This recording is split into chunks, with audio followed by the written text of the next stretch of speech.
Good afternoon. Today in this e-lecture, we are going to discuss prevention of corrosion, external measures. Board of technical education Rajasthan के first year diploma engineering students के subject code 1003 applied chemistry अनुप्रयुक्त रसायन में जो अंतिम 5वीं इकाई है फर्स्ट सेमेस्टर में, उस 5th यूनिट में कोरोजन या संक्षारण एक टॉपिक है। लास्ट कुछ लेक्चर्स में हमने संक्षारण के बारे में डिटेल में पढ़ा था कि संक्षारण क्या होता है, किस प्रकार होता है, उसकी मैकेनिज्म में क्या थियरीज हैं और वो कितना नुकसान पहुंचाता है। इसके साथ हमने ये भी देखा था कि इसे रोकने के लिए हम क्या उपाय कर सकते हैं और जो मेथड्स या जो मेजर्स हम यूज़ करते हैं इसको प्रिवेंट करने के लिए, रोकने के लिए, वो दो तरह के होते हैं, आंतरिक उपचार और बाह्य उपचार। आंतरिक उपचारों का विस्तार से चर्चा हमने पिछले ई लेक्चर में की थी। आज के इस ई लेक्चर में हम देखेंगे किस प्रकार बाह्य उपचारों द्वारा हम संक्षारण को रोक सकते हैं। So in this lecture we are going to discuss the external measures used to prevent the process of corrosion, क्योंकि ये काफ़ी नुकसान पहुंचाती है, बहुत ही एक डेस्ट्रक्टिव फिनोमिना है। तो हम इसको किस प्रकार से कंट्रोल करें, किस प्रकार रोकें, उसकी जो बाह्य उपचार या एक्सटर्नल मेजर्स हैं उसकी हम चर्चा इस लेक्चर में करेंगे। बाह्य उपचार से तात्पर्य, जैसा हमने पिछले ई लेक्चर में देखा था, वो सारी मेथड्स जिनमें हम किसी मेटल या मेटल ऑब्जेक्ट को की इंटरनल स्ट्रक्चर को बिना चेंज किए, बिना उसका पुनः क्रिस्टलीकरण या रिक्रिस्टलाइजेशन किए, हम बाहर से उस पर कोई उपचार या प्रोसेसेस करते हैं जिसके द्वारा उसमें एक कोरोजन रेजिस्टेंस डेवलप हो जाता है और वो या तो कोरोड नहीं होता या फिर उसका संक्षारण बहुत धीमा हो जाता है। तो दोनों स्थितियों में हम संक्षारण को रोक रहे हैं या उसको नियंत्रित कर रहे हैं, इसलिए हम कहेंगे ये बाह्य उपचार हैं, एक्सटर्नल मेजर से। तो बाह्य उपचार मुख्य रूप से दो प्रकार के होते हैं, धात्विक लेपन जिसको मेटल कोटिंग्स कहते हैं और निरोधकों का इस्तेमाल जिनको हम इनहिबिटर्स कहते हैं। निरोधकों के इस्तेमाल के लिए एक दूसरा ई वीडियो, ई लेक्चर ऑलरेडी बना हुआ है।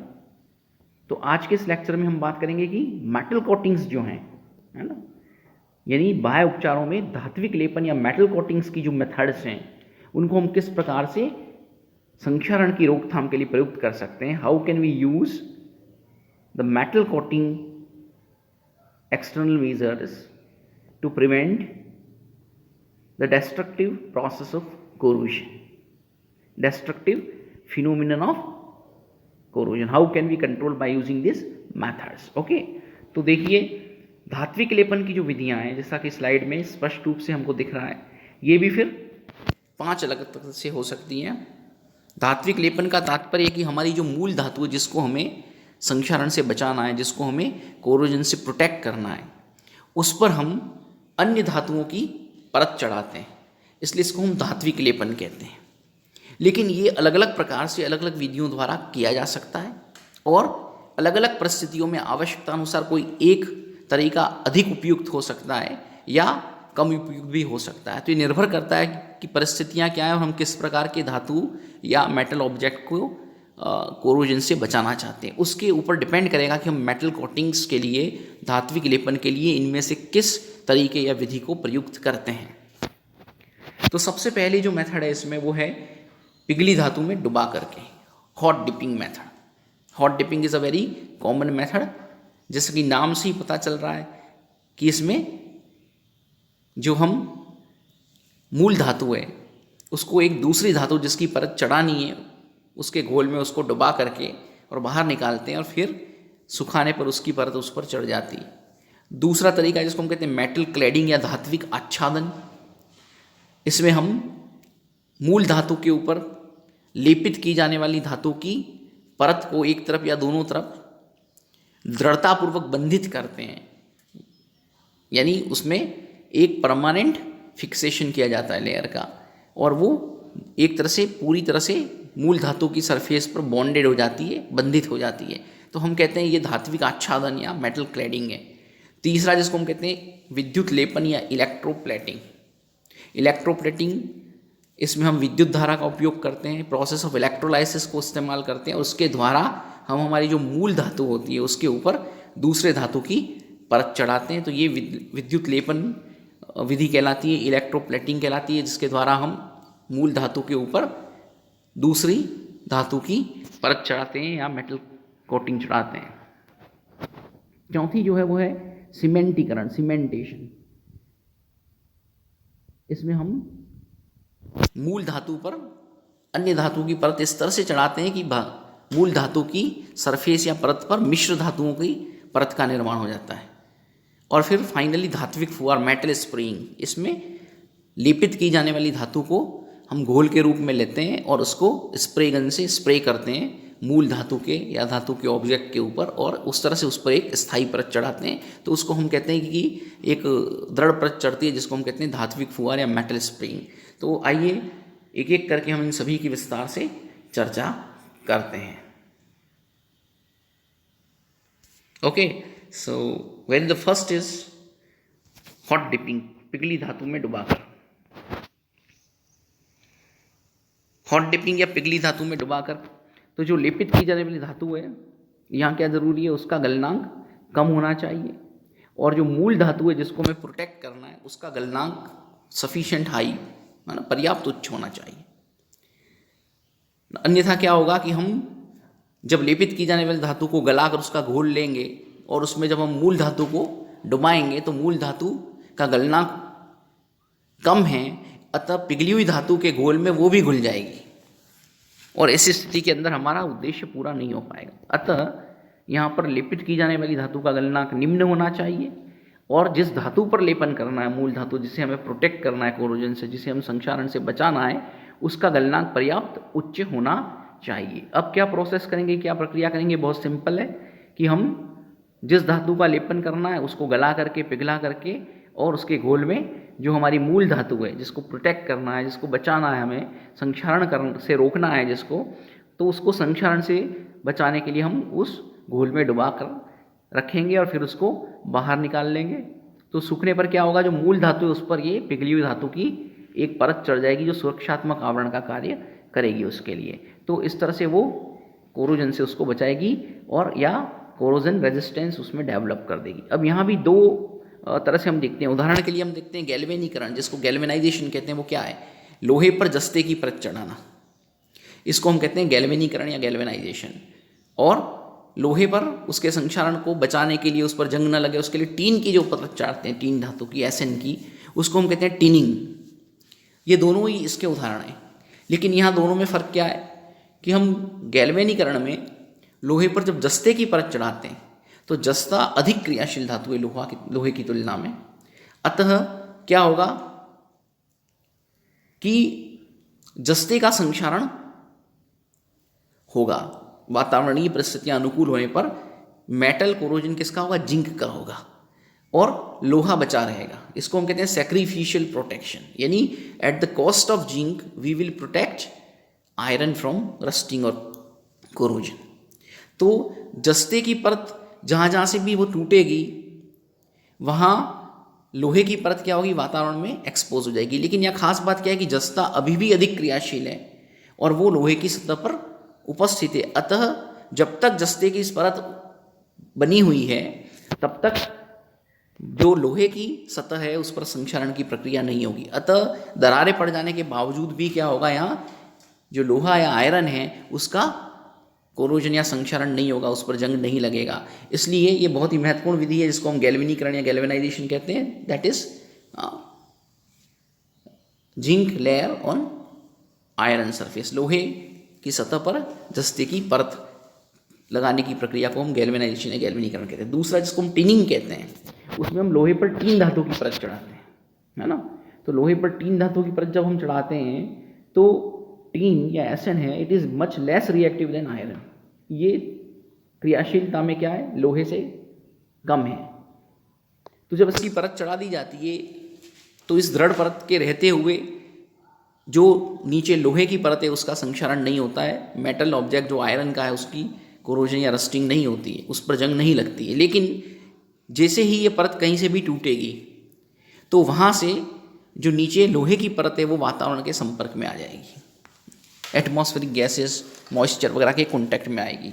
तो फिर यहाँ जो बची हुई टीन की परत है, चूंकि वो लेस रिएक्टिव है इसलिए वो आयरन को रस्टिंग से नहीं बचा सकती। अब जो नीचे एक्सपोज सरफेस है, जहाँ लोहे की सरफेस वातावरण के संपर्क में, जहाँ आयरन है वो वातावरणीय गैस और नमी के संपर्क में आ चुका है, वहाँ तेजी से संक्षारण या जंग लगने की प्रक्रिया शुरू हो जाएगी। और इस तरह से हम देखेंगे कि टीन की बची हुई परत के होते हुए भी नीचे लोहे का संक्षारण होगा, आयरन का रस्टिंग बहुत तेजी से होने लग जाएगा।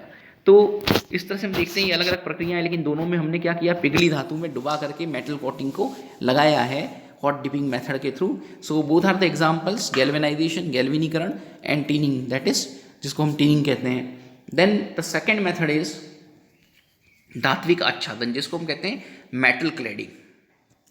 तो धात्विक आच्छादन या मेटल क्लेडिंग क्या है? तो मूल धातु के एक या दोनों ओर हम क्या करते हैं, लेपन की जाने वाले धातु की एक पतली परत चढ़ाते हैं और ये स्थायी रूप से वहां बंधित कर दी जाती है। इसको हम धात्विक आच्छादन या मेटल क्लेडिंग का नाम देते हैं। इस तरह की प्रक्रिया को पूरा करने के लिए, जिससे क्या हो कि धातु के दोनों तरफ एक स्थायी परत बने, पिघली धातु को जो चढ़ाते हैं उसके लिए क्या होता है कि मूल धातु और उस पर लेपन की जाने वाली जो धातु है उनकी शीट्स को बना करके हम एक कंट्रोल टेम्परेचर पर बहुत भारी जो रोलर्स होते हैं उनके बीच में से गुजार कर उनको प्रेस कर देते हैं। ऐसा होने से ये स्थायी रूप से वेल्ड हो जाती है और आपस में जुड़ जाती है। जैसा कि यहाँ डायग्राम में दिखाया गया है, एक जो मेटल है उसके ऊपर या दूसरे मेटल की जो लेयर्स हैं उनको किस प्रकार से फिक्स किया गया है। तो दोनों की शीट्स को हाई स्पीड रोलर से प्रेस किया जाता है कंट्रोल टेम्परेचर में, तो जिससे वो आपस में फ्यूज़ हो जाती हैं, या हम कहें कि वो वेल्ड हो जाती है और स्थायी रूप से वो बंधित होकर जुड़ जाती हैं। और इसे हम मेटल क्लेडिंग या धात्विक आच्छादन कहते हैं। फॉर एग्जांपल, लोहे और स्टील पर अक्सर मेटल क्लेडिंग किया जाता है। निकल है, कॉपर है, लेड है, इनकी परत इस प्रकार से चढ़ाई जाती है ना। कई बार मिश्र धातुओं की परत भी आच्छादित की जाती है, जिसको हम मेटल क्लेडिंग या धात्विक आच्छादन कहते हैं। तो इससे भी संक्षारण से हम लोहे को या मूल धातु को बचा सकते हैं, क्योंकि वो वातावरण के संपर्क में नहीं आएगा इस परत के होते हुए। फिर आएगा तीसरा, जिसको कहते हैं विद्युत लेपन या इलेक्ट्रोप्लेटिंग। सो इलेक्ट्रोप्लेटिंग या विद्युत लेपन, जैसा नाम से ही पता चल रहा है, इसमें हम क्या करेंगे, विद्युत धारा का प्रयोग करेंगे। We will make use of electrical current, और इसके द्वारा हम एक धातु के ऊपर दूसरे धातु की परत को चढ़ाएंगे।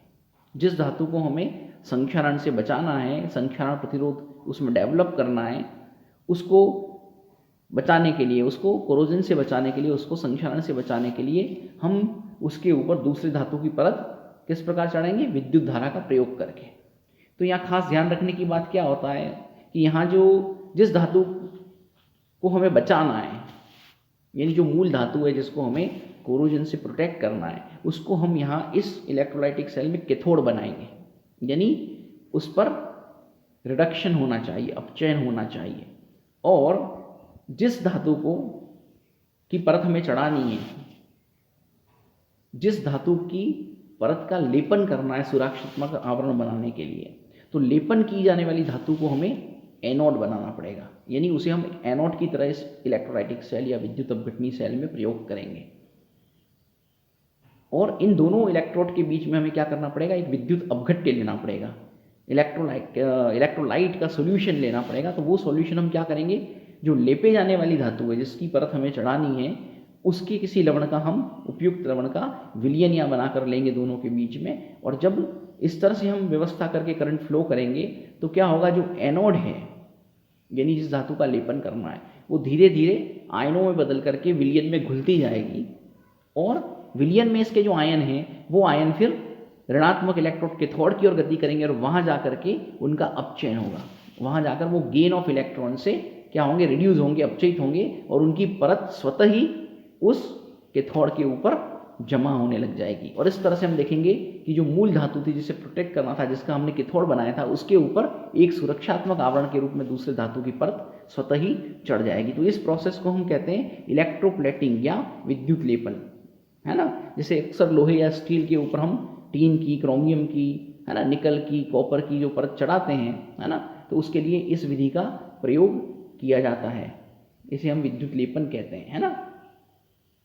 जो निकल क्रोमियम प्लेटिंग करते हैं, है ना, आयरन ऑब्जेक्ट्स की या स्टील की, वो क्या होता है, विद्युत लेपन या इलेक्ट्रोप्लेटिंग की मेथड से किया जाता है और इससे काफ़ी हाई स्टैंडर्ड का कोरोजन रेजिस्टेंस इसमें डेवलप हो जाता है और संक्षारण या जंग इस पर आसानी से नहीं लगता है। अगली विधि जिसे हम कहते हैं वो है सीमेंटीकरण या सीमेंटेशन। सीमेंटीकरण या सीमेंटेशन से क्या मतलब है, क्या तात्पर्य है, what we mean by cementation. तो मूल धातु को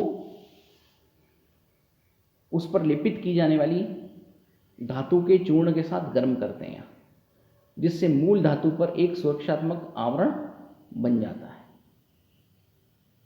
इस मेथड में क्या किया जाता है, जो जिस मेटल ऑब्जेक्ट को हमें बचाना है संक्षारण से या जिस मेटल को प्रोटेक्ट करना है कोरोजन से, हम क्या करेंगे, उस पर जिस दूसरी धातु का लेपन करना है उसका बहुत बारीक चूर्ण पाउडर फॉर्म में उसको इस्तेमाल करेंगे और बड़ी हाई जो इलेक्ट्रिकल फर्नेसेस होती हैं, भट्टियाँ होती हैं, उसमें उसको गर्म करेंगे।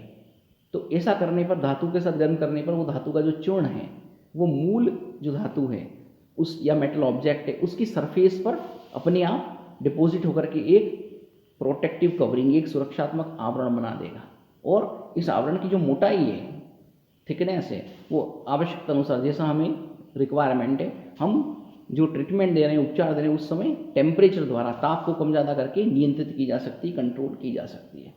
तो इस तरह से जिस तरह की हमें मोटाई की परत चाहिए उस तरह की मोटाई की परत हम क्या करते हैं, धातु को चूर्ण के रूप में निक्षेपित करके मूल धातु के ऊपर प्राप्त कर लेते हैं। और ये जो निक्षेपण की प्रक्रिया है, इस तरह से जो मेटल के पाउडर को डिपॉजिट करना है, टेम्परेचर कंट्रोल प्रोसेस, उसको हम सीमेंटेशन या सीमेंटीकरण की क्रियाविधि कहते हैं। तो सीमेंटीकरण की क्रियाविधि द्वारा भी हम ऐसा कर सकते हैं, मूल धातु को उस पर लेपित की जाने वाली धातु के चूर्ण के साथ गर्म करते हैं, जिससे मूल धातु पर एक सुरक्षात्मक आवरण बन जाता है और आवरण की मोटाई जैसी हमें चाहिए आवश्यकता अनुसार उपचार के समय, ट्रीटमेंट के समय ताप द्वारा, टेम्परेचर को कंट्रोल करके, कम ज़्यादा करके नियंत्रित की जा सकती है। उसको हम अपनी ओर से रेगुलेट कर सकते हैं। लोहे के धातु पर जब हम सीमेंटीकरण करते हैं तो अक्सर हम एल्यूमिनियम, कॉपर, क्रोमियम, जिंक इत्यादि का प्रयोग करते हैं, है ना। यानी उसको सीमेंटीकरण द्वारा उसकी डिपॉजिट को दे करके और एक प्रोटेक्टिव कोटिंग या एक सुरक्षात्मक आवरण बनाते हैं। प्रक्रिया के दौरान होता क्या है, हाई टेम्परेचर पर जो हमारी धातु के चूर्ण हैं उसके एटम्स होते हैं, वो मूल धातु के अंदर विस्तृत डिफ्यूज़ हो जाते हैं और डिफ्यूज़ होकर के और उसकी सरफेस के ऊपर एक तरह से अलॉय फॉर्मेशन या मिश्र धातु की परत का निर्माण कर देते हैं, जिसमें कोरोजन रेजिस्टेंस होता है जो मूल धातु की तुलना में बहुत धीमे संक्षारित होती है। और उसकी परत आ जाने के कारण जब तक वो सुरक्षात्मक परत है तब तक मूल धातु की सतह है वो वातावरण के संपर्क में नहीं आती, उससे बची रहती है और उसका संक्षारण नहीं होता, उसका कोरोजन नहीं होता है। तो ये इसकी मैकेनिज्म या क्रियाविधि होती है, इस तरह से ये होता है। जैसे कुछ टर्मिनोलॉजी यहाँ है जिसे हमें ध्यान रखना है। श्रेडिंग जिसको कहते हैं वो क्या है, लोहे की सतह पर जिंक को जब सीमेंटीकरण की विधि से चढ़ाया जाता है तो उसको श्रेडिंग कहते हैं। कलरिंग, तो लोहे की सतह पर जब हम एल्यूमिनियम को सीमेंटीकरण की विधि द्वारा जमा कर लेयर बनाते हैं, उसकी परत बनाते हैं, कलरिंग कहते हैं। और जब हम लोहे की सतह पर क्रोमियम जो है उसको सीमेंटीकरण की विधि द्वारा उसकी परत का निर्माण करते हैं, सुरक्षात्मक आवरण का निर्माण करते हैं, उसको हम क्रोमिंग कहते हैं, उसको हम क्रोमिनीकरण कहते हैं। फिर जो अंतिम है मेटल कोटिंग्स में, दैट इज धात्विक फुहार, मेटल स्प्रेइंग। तो मेटल स्प्रेइंग या धात्विक फुहार की अगर बात करें तो वो क्या होता है, तो इस विधि में क्या होता है, इस विधि में एल्यूमिनियम है, जिंक है, कॉपर है ना, ठीक है, ये अलग अलग धातुएं हैं, एल्यूमिनियम, जिंक, कॉपर, आगे ये डिफरेंट मेटल्स हैं।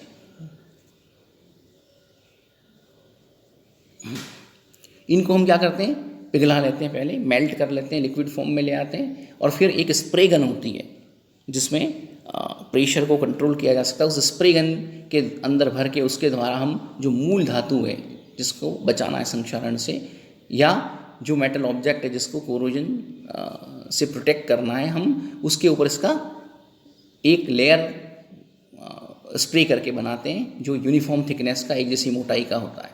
तो इस प्रक्रिया में फुहार से जो लेपन की गई धातु है वो मूल धातु की सतह पर बहुत दृढ़ता से चिपक करके एक समान मोटाई की, एक यूनिफॉर्म थिकनेस की, एक जैसी मोटाई की मजबूत दृढ़ झिल्ली या परत बना देती है, और ये दृढ़ परत संक्षारण प्रतिरोध पैदा करती है। इसी के कारण कोरोजन रेजिस्टेंस डेवलप हो जाता है। तो इस तरह से हम संक्षारण प्रतिरोध उत्पन्न कर सकते हैं। So this all are the external measures, और उसमें भी मेटल कोटिंग्स को हम कैसे यूज़ करते हैं as a measure to prevent corrosion. Corrosion को नियंत्रित करने के लिए बाह्य उपचारों के तहत हम किस प्रकार से मेटल कोटिंग्स यानी विभिन्न धातुओं की परत चढ़ाने का कार्य कर सकते हैं, जिससे संक्षारण की दर कम हो जाती है, संक्षारण नहीं होता है, रुक जाता है। ये हमने इसमें देखा इस लेक्चर में। So this is all about this lecture, this topic. Thanks.